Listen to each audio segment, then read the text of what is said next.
Hey, hello, how do you do? Shady Doorags here, and welcome to another episode of Episode Rundown, where I, Shady Doorags, run down the episodes of Miraculous, Tales of Ladybug, and Cat Noir. And before I get started, I want to kind of preference this video. First of all, there's a lot to talk about with today's episode, so this video is probably going to be a lot longer than my other episode rundowns. Second of all, there were a couple people in the last episode rundown, they were saying they were looking forward to this one, and I was wondering why they said that. Today's episode is season 2 episode, I forget, I want to say 11. I'm not sure where we are, but the title of the episode is Gorizilla, and just look at it. Just look at it.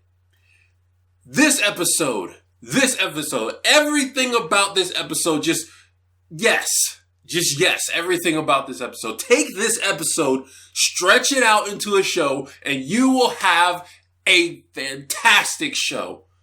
Oh, goodness, I freaking love this episode. This is hands down, I'm saying this right now, hands down, my favorite episode. I will be shocked if they can top this. I would love it if they could top this, but I will be shocked. But anyway, let's go ahead and get started. So, the episode starts with Adrian. You know, a lot of times it doesn't start with Adrian, it starts with Marinette, but it starts with Adrian, and he's going to talk to Gabriel. He's going to talk to Gabriel. He says he wants to talk to Gabriel about something, and Gabriel says, of course, and both Adrian and I are shocked. Like, I was legit shocked when he said, of course. I was like, oh, he's actually going to talk to him. And he says, Natalie will schedule you. Natalie will put you in my schedule. I was like, oh, okay, yeah, they got me on that part. So, Adrian is depressed because he says it'll be too late by that time. You know, good buildup of mystery there of what Adrian wants to talk about. They kind of allude to his ring, that he wants to talk about his ring. His father makes him go play piano. While he's doing that, Gabriel is analyzing Cat Noir's ring and Adrian's ring, finally coming back to that time in season 1 with Simon Says when he noticed Cat Noir's ring was the same as Adrian's. So he analyzes them and he sees that they look the exact same. It's just the color palette is different. So he goes to confront Adrian about it. And he comes in and he finds out that Adrian is gone. And he's been using his phone to play piano. And it kind of shows a lot about this relationship. The fact that Adrian can get away with this so many times. Because we've seen him do it before. The fact that he can just get away with playing his phone on the piano so many times and his father never comes in to check on him. Nobody ever comes in to check on him. And the music plays it so perfectly that they all just think it's him. That's the start. We've already started on a super high note, giving character development to both the Aggress. Meanwhile, while this is happening, Marinette is watching this ad. And this episode does a lot of fantastic, I forget his name. I was going to say Schroeder, something. Shooter's. I'll find the name and I'll put it on the screen. I'm very upset because this is a very important part of storytelling, and I reference it all the time. But whoever's gun, this episode is a very great demonstration. A lot of the things that happen in the first part of the episode come back in the later in the episode. So Marinette is watching this ad about Adrian. It's a fragrance ad, and I wondered why they showed this, because it really seemed to be out of nowhere just to show that Marinette was there. And Marinette throughout this whole episode was freaking adorable. This part though, she was also adorable.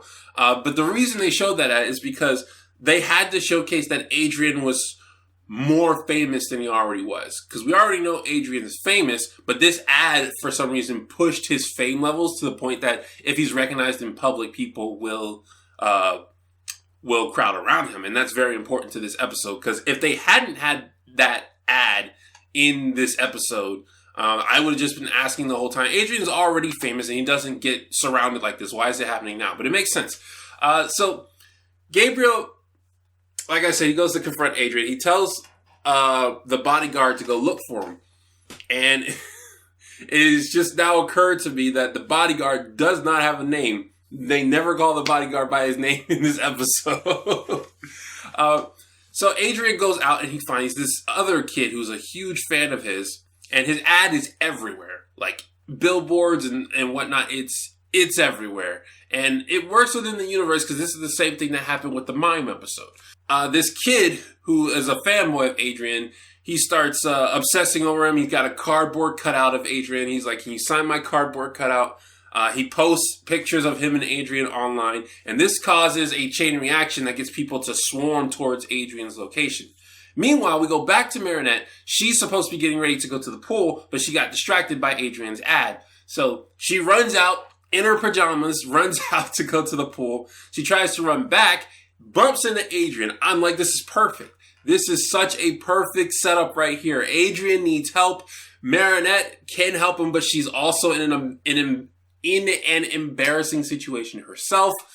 This is perfect time to create dialogue. And it does. They get together and they hide in the fountain. I think it's a fountain. There's no water in it, but they hide in the fountain and they start talking about stuff. And Marinette is her usual shy self, but because of the situation, she can get out sentences. And it's a much bigger difference than in Kung Fu, where she could just talk to Adrian. It didn't matter what was happening. In this episode, you can clearly see that the situation is allowing her to talk more clearly to Adrian. So they go on shenanigans where people are chasing them around town constantly. Everybody thinks Adrian is with his girlfriend because it's a male celebrity with a female, so naturally they think it's a girlfriend.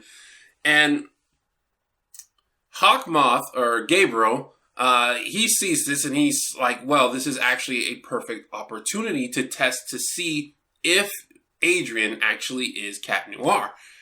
And Nuru comes out. We haven't seen Nuru in forever. Nuru comes out and just this, like, it was like 5 to 10 seconds. He's like, Master, are you sure that Adrian is Cat Noir? Like, for some reason, that 5 to 10 seconds made me really like their relationship more. Like, I kind of liked their relationship before, but I really didn't get to know them that well. But it does seem like an interesting dynamic between them.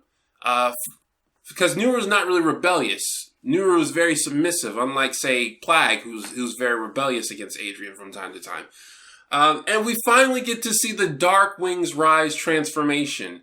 So that was pleasant. We're getting a lot of new transformations this season. So Marinette and Adrian, they wind up in the movies together, and it turns out what Adrian wanted to do, the reason he snuck out, was because he wanted to see a movie that his mother starred in. So his mother is an actress. And I noticed something. It said a bourgeois production on the screen or something like that.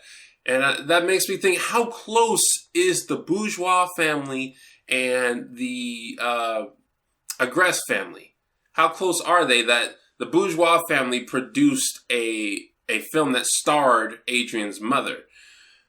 But maybe I'm just looking too much into it. Maybe bourgeois is actually a common French name. It could be a different bourgeois. And when you think about it, the movie is very obscure, so it probably didn't do so well if it's that obscure. Adrian said he couldn't. It's a very difficult movie to find, and his father hid the only DVD copy that they have.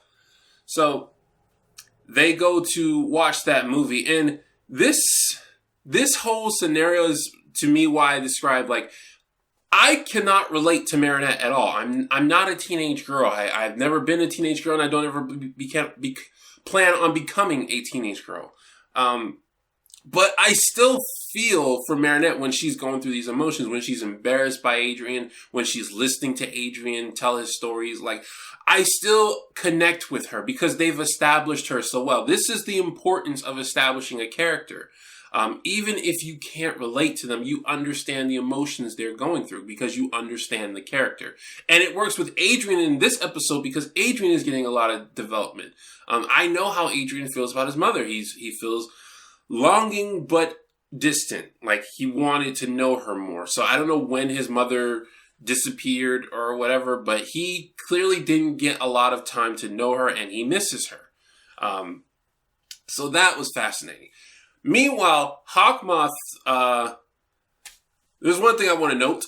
I've said before, I love reuse animation. One of the reasons, like I've just discovered while watching this episode, one of the reasons why I love reused animation is because they set a tone, and they tell you, hey, it's time to feel this way. And, you know, knowing me, I would probably hate something like that.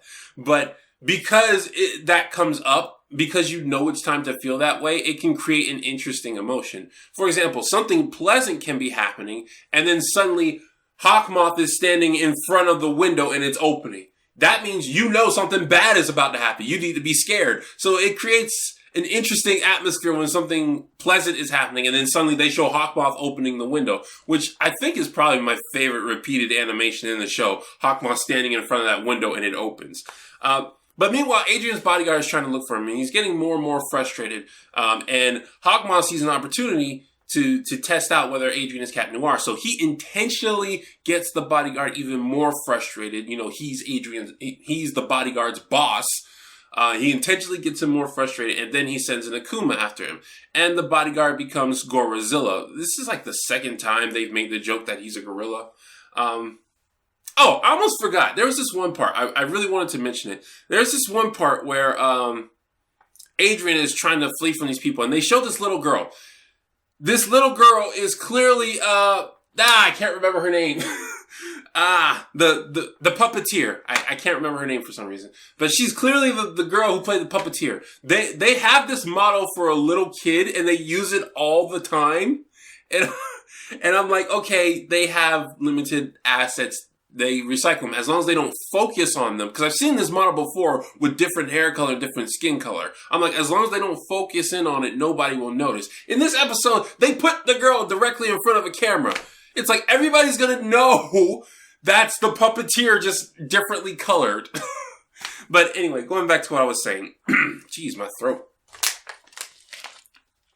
This is the second time they've used the joke that he's a gorilla. They basically designed this character after a gorilla, and they want everybody to know it. So as Gorizilla, his power is A, he's super big and super strong, and B, he can sniff out his target. So he's got Adrian's spray. Oh, the different Lucky Charm, not, you know, the power Lucky Charm. I almost forgot to mention this. Adrian, while he's running with Marinette, he pulls out the Lucky Charm she gave him. Finally, yes! We haven't seen that since the, well, I guess I shouldn't say finally, because we did see it in the, with Marinette's grandmother. I can't remember her name. I'm forgetting a lot of things today. But we did see it with Marinette's grandmother, and I like that they bring that back. You know, this is the kind of stuff that can make you ship Marinette and Adrian, which this episode I did, because they had a lot of thoughtful conversations. Or they're just talking to each other, getting to know each other. I really enjoyed that. You know, I don't always enjoy lovey-dovey stuff, but I can enjoy it if it's done correctly. And this episode to me was really doing it correctly. But I keep trailing off from what I was talking about. So he has Adrian's bracelet, which is where the Akuma is, the Lucky Charm that Marinette gave him. He got it when Adrian was fleeing. And he smells it, it has Adrian's scent, and he can follow Adrian's scent. He does that, he finds Adrian in the movie theater, and he grabs him and picks him up. And the fans try to protect Adrian, and Adrian says, no, leave them alone, take me. You know, good guy Adrian. I like that they did that. Adrian was wearing a helmet to disguise himself. This one guy grabs the helmet that Adrian had on, puts it on his head, and it kind of clicks. Like, I'm not sure if it clicked then or if it clicked earlier, but it did click on me really early in the episode. I was like, oh, he looks, I was wondering when I first saw him now I know why I was confused. Yeah. When I first saw him, I wondered why he was dressed almost exactly like Adrian. I thought, oh, he's a fan, so he's just dressing like Adrian. Then I saw him put the helmet on, and I was like, oh, so in order to deceive Hawkmoth, they're going to have this kid wear the helmet, and Hawkmoth's going to think he's Adrian. And that's where they go with it. So Marinette turns into Ladybug to go save Adrian. And it's a really interesting dynamic here that happens. I don't think dynamic's the right word, but a really interesting thing happens here. So they're fighting on top of this building.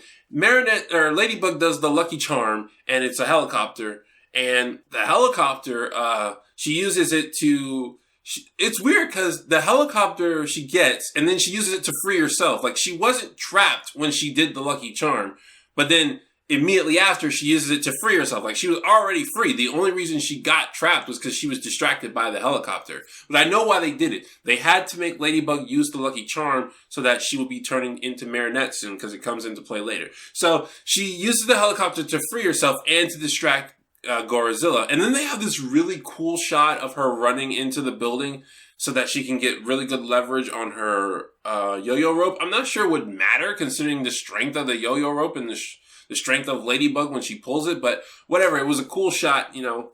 I said this in my review. Sometimes they do cool things just because they look cool. And she manages to free Adrian. She tells him to jump and to trust her. Adrian, acting completely in character. I'm not even being sarcastic. I 100% believe Adrian would do this. Just says, "I trust you," and jumps off a building. Happy. He is happy to do this. He jumps off a building. Ladybug goes to rescue him, but Gorizilla grabs her before she can.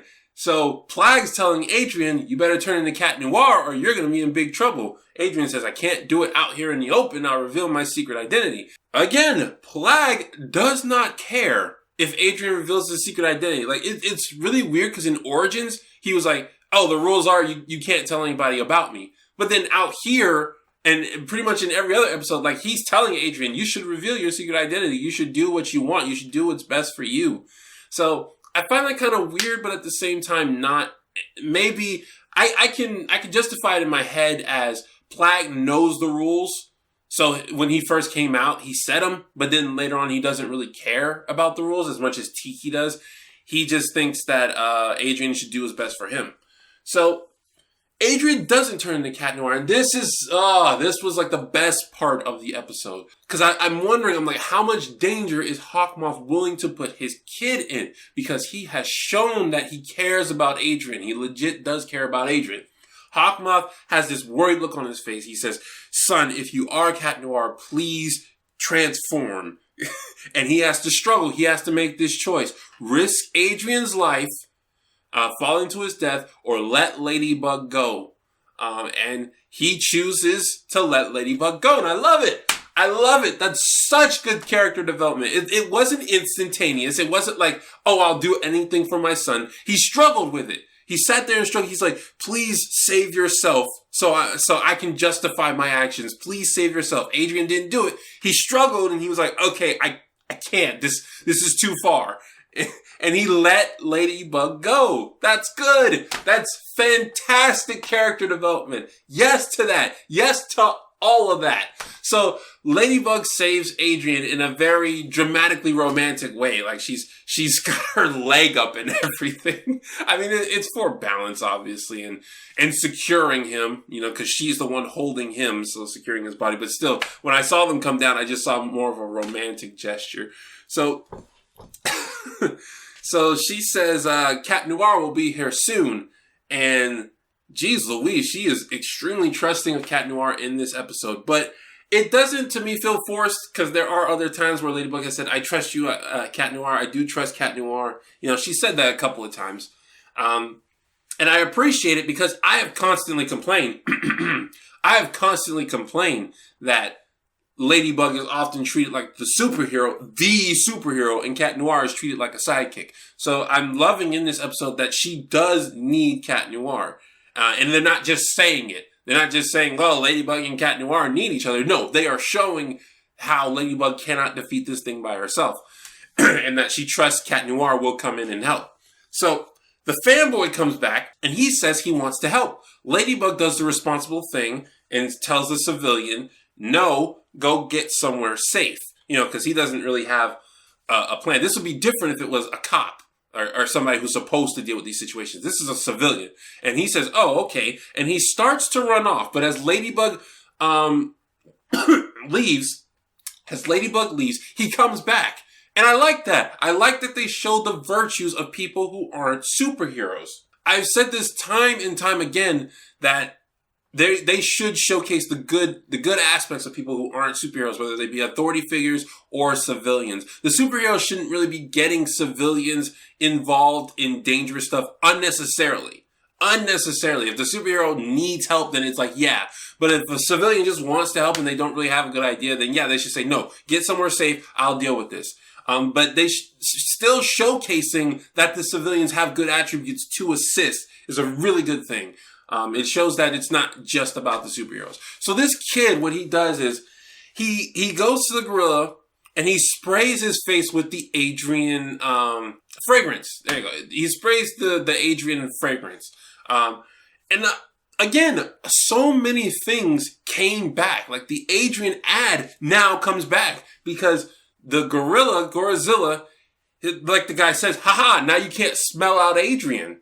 And of course, it just goes back. I was like, oh, great. Now he's not going to be able to smell, so he's going to confuse this kid for Adrian. But the Gorizilla, he's looking around. He's seeing all these posters of Adrian because the ad is everywhere. That's good. I can't remember. I'm about to look it up. That's good gun foreshadowing. Yeah, that's really good how they brought back the ad. How they brought back the ad to make everything confusing. How they brought back the fragrance that had been mentioned earlier in the episode to make sense of the episode. So Ladybug has a plan. She wants to trap Gorizilla in the subway, and she tells Cat Noir she calls Cat Noir and tells him her plan. Adrian asks, what happens if Cat Noir doesn't show up? And Ladybug says, oh, he will. I trust him. And she gives this look. It's a really weird look, but I know why they did it, because they wanted they wanted Adrian to blush, because she says, I trust him, and she looks in this really romantic way, and he's just blushing. He says, yeah, he definitely will show up, because now that Ladybug is confident in him, Adrian gets all this confidence in himself, which, I mean, Adrian's already been a self-confident character, but for a moment, he had doubt. He was like, how am I going to pull this off? And Blag asks him that question. He says, how are you going to pull a rabbit out of your hat this time? You can't be in two places at once. And then the kid comes down and Adrian has a plan. He gives the kid his shirt. I don't know if he gave him his pants too, but he gave him his shirt, and he made him put on the helmet, and his cardboard cutout that he had, he made him wear it as a mask. Again, it's all coming back. Everything that was used in the episode is all coming back. Much better than the Lucky Charm, which has already been used. They don't even need the Lucky Charm for this episode. They already used it. So, the kid is running around pretending to be Adrian, and Cat Noir shows up. And Hawkmoth says, oh, they're both in the same place at once, just, like I predicted. And he says, well, it doesn't matter. Get Cat Noir's Miraculous. Cat Noir traps Gorizilla in the subway, allowing Marinette to find where the Akuma is and break it. Adrian thanks the kid, and then he gives him his email. That's a bad move, Adrian. As somebody famous, you should really be careful about who you give your email to. I thought that was a bad move on his part, but I don't think it was an out-of-character move. Adrian is rather trusting, and he's really eager to make friends with people. So Marinette goes back home. She's happy that she had to spend the day with Adrian, but she's also embarrassed because of, she was in her pajamas the whole time. And Alia is still freaking waiting on her. I don't even think I mentioned that. Alia was waiting on Marinette to go to the pool, and they all saw the pics of Marinette online. But anyway, that's not important. What is important is Adrian goes back home, and Gabriel tells him to sit down. It's an atmosphere like Adrian's about to get a scolding, and Gabriel plays the movie. And he says, all you have to do is ask me. And Adrian said, well, you were so busy, I didn't think I'd get a proper opportunity. And Gabriel says, we need to be able to trust each other, because if I can't trust you, I'll start imagining all sorts of things. And the way they shoot it alludes to the ring. It's shot really well, these scenes. And it's a nice moment for those two. Such good character development for those two. It shows where their relationship is with each other. And it also shows that even though they want this trust with each other, they still hide their secrets from each other. And then the camera pans down into the basement and shows this, what might be a garden or tomb or something, with the Hawkmoth window emblem shining over it, revealing some kind of plot thing. And it ends there. And I'm like, yes! This episode knows how to do it. This episode gives so much with character progression and a decent plot and structuring everything together. And then it ends with a good cliffhanger. You know, it's like how with that cliffhanger, you know, it entices you to watch the next episode or to watch more so you can find out the cliffhanger. I was so mad when season 1 did the cliffhanger because it had the entire season had wasted so much time that the cliffhanger wasn't earned. That cliffhanger was earned in that one episode because it kept us entertained so much throughout the episode with things that were necessary, not just random things that were necessary for the characters. This episode, all of it. I want more of this. This is definitely my favorite episode. Easily my favorite episode. I need this again and again and again and again. Like with this episode, I can properly ship Marinette and what's his name? Gabriel? No, not Gabriel. I can properly ship Marinette and Gabriel. No, Marinette and Adrian. Like everything about this episode was just, yes. It was, I think it was as perfect as an episode can get in this regard. Like, this is the show I want to see. This is the show I would think is worthy of the hype that Miraculous had when it first came out. I'm really hoping to see more like this episode. I don't know what more I can say other than just fanboy over this episode because it did so much right. And it did so much of what I was asking for previously. And I know you guys who were eager to see this episode. I hope you got what you were looking for. Cause yeah, this episode, I freaking love this episode so much. Like when I do these reviews, I try to only watch the episode once so that whatever I say is fresh and whatever I remember is what comes out into the camera. Or what comes out into the video. Because, like, even if I'll watch an episode and then I won't record until a couple weeks later, that'll just show what I remember was important. With this episode, I watched it a while ago, and just before I recorded this video, I had to watch it again. Because I was like, this episode is too important for me to forget anything about it. Like, I need to remember everything about this episode. And I still think I forgot some things. I'm probably going to forget a lot of stuff and realize it as I'm editing this video. But still, it was just so good. It was just so good. And I am so eager for more. Like, I don't know. I don't expect the next episode to be as good as this one, but I would really like it to be. I would really like every episode from this point on to be as good as this one. I really would. I hope for it. Again, I don't think it's going to happen, but I do hope for it.